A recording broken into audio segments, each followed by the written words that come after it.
Air brake tanks are part of powerful brake systems used on large vehicles such as lorries and buses. When the driver depresses the brake pedal, the tanks release compressed air to activate the brakes, stopping the wheels. It's not exactly breaking news, but try stopping me from telling you how they're made. The energy used to stop a big vehicle comes from air. It's compressed and stored in the brake tanks, so there's always a ready supply. They make air brake tanks from industrial-grade steel. A press forces the steel around a dome form and shears the edges to produce the tank's end caps. It also punches a hole in each end cap for a fitting. The cap's dome shape is critical, allowing it to withstand the air pressure inside the tank. The tank caps now go under sprayers that wash away residual oil from the pressing process. More steel sheeting goes into another press. It's twice as thick as the steel used to make the end caps. This press is punching and forming brackets for attaching the air tank to the trailer undercarriage.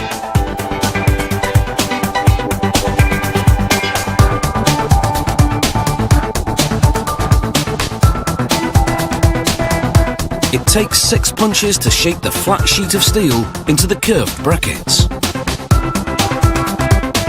Here's an example of the 6 formative stages. Machinery now flattens and cuts bigger sheets of steel for the tank body. Clamps grip the sheet along the edges and position it under another punch press. It perforates the steel where fittings are to be installed, and also stamps the company name and other manufacturing information onto it. They feed the sheet to a roller that curls it into the tank shell.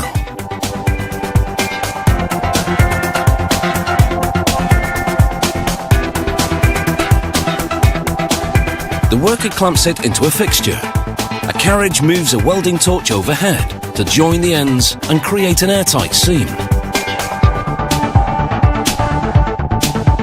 The weld is then inspected. Fittings are welded into the holes that were punched in earlier. 2 of the fittings are for attaching valves that control the flow of compressed air.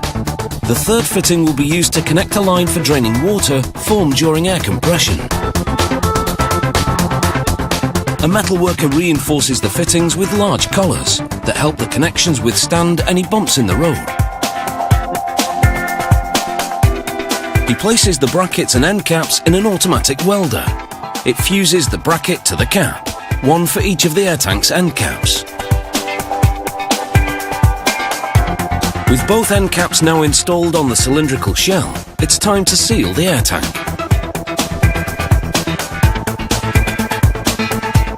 The tank turns on a welding lathe as automated welders bond the caps to the shell.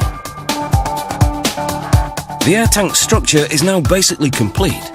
It's time to put it to the test. After plugging the open fittings, they pump highly compressed air into the tank, more than it would usually handle. If it can take all the pressure, it's structurally sound. They bring the pressure down slightly and check for leaks.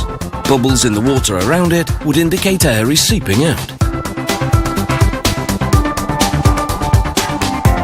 After cleaning, the airtight tank heads into a powder coating station. Sprayers apply the powdered resin coating. The particles are positively charged and the tanks are negatively charged for an instant attraction. The black powder clings to the tanks as they now go through a gas-fired oven. The heat melts and bonds the coating to the surface of the air brake tanks, forming a tough skin that's rust-resistant.